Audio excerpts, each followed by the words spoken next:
Bueno, les decía que hoy vamos a hablar de política y de instituciones y tenemos la distinción de que nos visita la doctora Ramos Pide Pilnik, es así el nombre, doctora. En mi nombre y en nombre de Ricardo le agradezco mucho que haya venido y nos dé este tiempo. No, por favor, gracias a ustedes por la generosa invitación.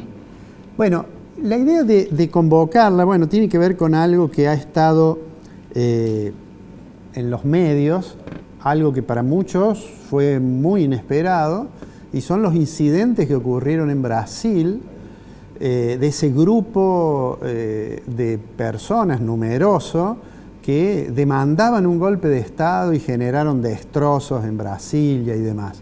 ¿Cuál es la lectura que desde Argentina nosotros debemos hacer de eso? Bueno, a mí me parece que, en primer lugar, haría referencia a una cuestión terminológica.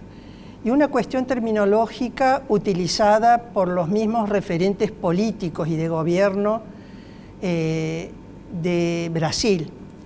Ellos han dicho públicamente que estos actos vandálicos han sido actos terroristas, lo cual yo haría una primera objeción a esa terminología porque el terrorismo técnicamente es otra cosa. Ellos hablan también de un golpe de Estado, que no lo fue, si es que esa fue la intención.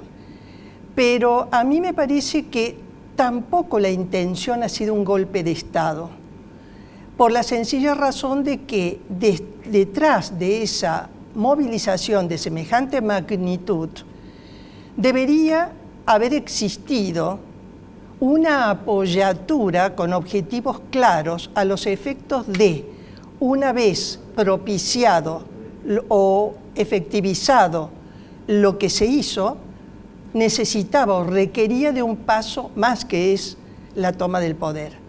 No parece que esa hubiera sido la intención. Entonces, dicho esto, me parece a mí que en todo caso fue una gran puesta en escena de gran magnitud a los efectos de demostrar por parte de la oposición sus posibilidades de fuerza, a los efectos de que se tenga en cuenta que van a poder molestar, utilizando una palabra coloquial, o interferir en las decisiones políticas del nuevo gobierno. ¿No cree usted que de parte del gobierno, de los responsables, por ejemplo, de la seguridad de Brasilia, hubo cierta negligencia, no quiero usar la palabra complicidad, que no, digamos, no se ocuparon de frenar ese potencial desorden que estaba claro que iban rumbo al Planalto y al Parlamento, a la Casa de Gobierno? Bueno, si tenemos en cuenta el gobierno y los responsables de seguridad, que son personas que lógicamente respondían ideológicamente al gobierno anterior, daría la impresión que efectivamente fueron muy laxos en cuanto a la prevención de la crisis, porque en realidad esto venía gestándose desde hacía 60 días, razón por la cual, si en 60 días los encargados de las hipótesis de conflicto no supieron ver una embestida de esta magnitud, significa, yo no estoy diciendo, como tampoco usted, que se trata de una complicidad, pero sí, al menos, de una forma muy laxa del control de la seguridad interna, tratándose nada más y nada menos que de los tres poderes del Estado, ¿no? Así que me parece que verdaderamente una negligencia, quizás negligencia de exprofeso. Ahora bien, me parece también que, respondiendo a su pregunta, que hay otra cuestión en esto, y que es la crisis mundial desde el punto de vista de las instituciones democráticas. Que en realidad lo que acontece en Brasil o acaba de acontecer en Brasil, lo mismo que lo que acontece, por ejemplo, en la República Argentina, significa que en los países democráticos, en muchos al menos, se producen profundas grietas. Esas grietas, desde el punto de vista de posiciones en el gobierno y oposiciones, nos daría la impresión de que están incurriendo en una problemática muy sensible, que es la gobernabilidad. Y ahí es donde sí yo pienso que están amenazadas las instituciones democráticas.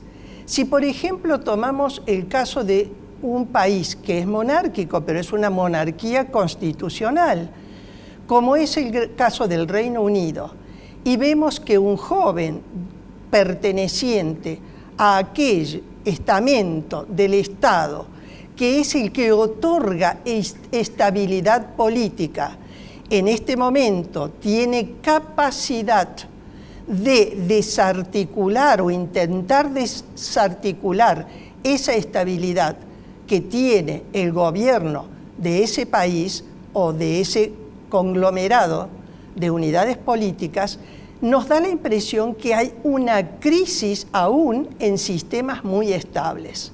Si nosotros hacemos lecturas, aparte de eso, de que sobre todo en las democracias hay una inserción de lo que hoy ha dado en llamarse las nuevas derechas, también observamos que se pone o contribuyen a poner en crisis los sistemas democráticos o los sistemas, en todo caso, como los monárquicos que acabo de mencionar, que tenían una cierta estabilidad, que tenían la posibilidad de gobernabilidad en tanto y en cuando pudieran dirimir la conflictividad interna de un país manteniendo un cierto equilibrio, y eso ha comenzado a ceder. Razón por la cual me parece que la crisis excede Brasil. La crisis es en América Latina, como hemos visto en el caso de Perú, por ejemplo, el caso de Petro, que también tiene sus inconvenientes, dentro de países como por ejemplo Colombia, y así sucesivamente. Me daría la impresión de que hay una crisis desde ese punto de vista a nivel mundial. Le consulto lo siguiente, usted mencionaba recién Argentina. Algunos funcionarios del actual gobierno, uno de ellos al menos, ha expresado que lo de Brasil es equivalente a lo que ocurrió en Estados Unidos en el último recambio presidencial, cuando asumía Joe Biden y no recibió los atributos del presidente saliente. Y entonces decía, bueno, en realidad el Trump es en los Estados Unidos, lo que Bolsonaro es en Brasil y lo que Macri es en Argentina. ¿Qué reflexión le merece esa digamos, igualar esos roles? Bueno, en primer lugar, yo creo que, hay una ecuación que usted la debe conocer muy bien, o mejor dicho, usted es un experto en eso, que es la ecuación Estado, mercado, sociedad, que será encarada desde el punto de vista del comunismo, del nacionalismo, del liberalismo, en forma distinta. Si nosotros pensamos en el caso de Trump o en el caso de Bolsonaro, nosotros estamos frente a una ecuación en la cual se mira al Estado desde una perspectiva más nacionalista. ¿Por qué razón? Porque defienden los intereses del Estado nacional, como tan marcadamente lo hizo Trump, frente a lo que puede ser el liberalismo global. No voy a entrar en eso porque usted es un especialista. No es el caso de Macri, a mi criterio. Macri, yo no le vi políticas nacionalistas, le vi políticas distintas, de apertura profunda internacional, que eso nos hace mirar en la relación o la ecuación Estado, mercado, sociedad, más bien desde el punto de vista del liberalismo. Razón por la cual hacer una comparación entre Trump, Bolsonaro y Macri no me parece acertado. Bueno, no la quiero dejar ir, digamos, sin preguntarle, estamos en los primeros días de un año electoral, ¿no es cierto? Vamos a tener elecciones, bueno, ya en alguna provincia a partir del mes que viene. No quiero dejarla ir sin pedirle una reflexión sobre cómo cree usted que se va a desarrollar en términos políticos. Y después la última pregunta que le voy a hacer va a ser sobre el problema institucional en Argentina, habida cuenta de las intenciones del gobierno de hacerle juicio a los miembros de la Corte. Pero digo, ¿qué reflexión podría hacer respecto de este año electoral? ¿Qué percepción tiene de cómo nos va a ir, digamos? Bueno, ¿cómo nos va a ir? La verdad que no conozco, no sé, no me lo imagino, pero sí puedo imaginar alianzas. Por ejemplo, en el caso del gobierno, lógicamente podrá buscar alianzas, sobre todo las apoyaturas por parte de determinados gobiernos provinciales que quieran ayudar a fortalecer lo que se presume será una próxima derrota desde el punto de vista electoral. El problema, a mi criterio, se presenta en que no está tan nítido de qué se trata la oposición. ¿Por qué razón? Porque ellos están en una suerte de crisis internas para definir cuáles van a ser los líderes. Son muchos los líderes, esa es una realidad, pero con un agravante que es que tienen a una persona o personalidad o político o personalidad política como Milei, que va creciendo en las encuestas, que va participando de foros internacionales como el que se realizó en México en noviembre del año pasado, que corresponde al de las derechas internacionales, porque es un poco la contracara del Foro de San Pablo, y que vemos que casos como el de Milei va creciendo significativamente.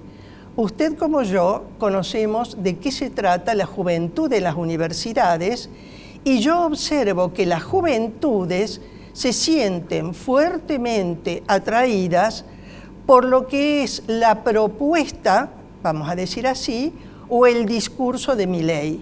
¿Eso qué significa? Que la oposición que podría haberse presumido con mayor nitidez que podría llegar a ganar, se ve en la obligación de tener en cuenta esta otra, digamos, fragmentación de oposición que le hace poner en duda verdaderamente la visualización de un posible éxito desde el punto de vista electoral.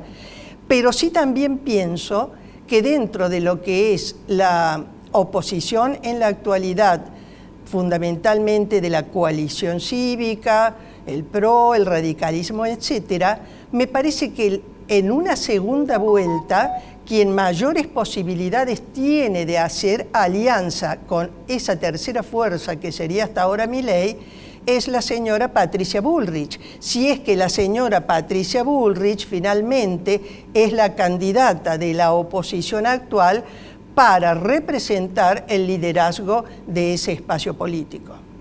Bueno, le hago la última pregunta que tiene que ver con este tema que ha puesto en agenda el gobierno respecto de intentar que se realice juicio político a los miembros de la Corte como consecuencia directa del fallo de la Corte que devolvió parcialmente devolvió la coparticipación a la Ciudad de Buenos Aires.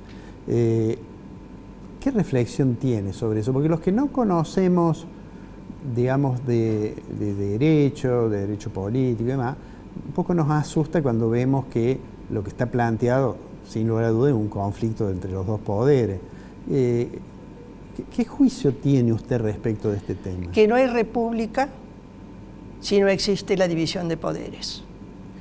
El país es presidencialista, convengamos en que lo es, y es un avasallamiento a uno de los tres poderes.